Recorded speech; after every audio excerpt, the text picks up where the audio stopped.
Саламатсыздар ма достар, қалайсыздар?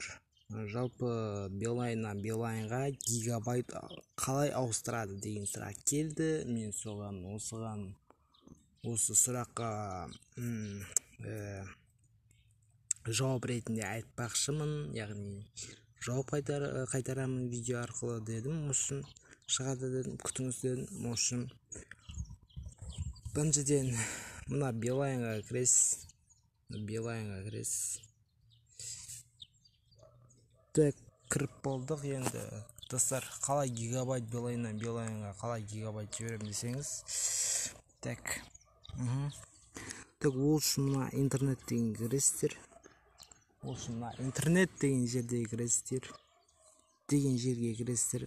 Сосын дәрі и гиги деп тұрады, осын басасыздар. Біреуге подарка қылып жіберу үшін мен мысалы мына Данияр дейтін балаға жіберетін боламын.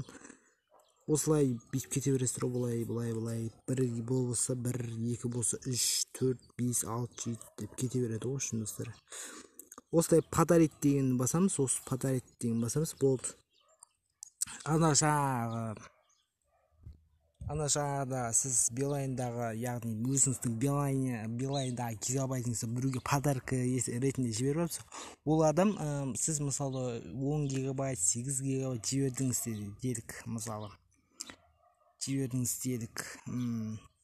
Ол адам немесе 3 күнде, немесе 5 күннің ішінде, яғни ол адам құртып тастау керек. Яғни интернетке бір нәрсеге кіріп, үшін ютубта кино көріп дейме, осы 5 күн жаңа сіз подарить еткен адамның, яғни гигабайт жіберген адамның, сол 5 күннің ішінде осы 8 гигабайтты құртып тастау керек.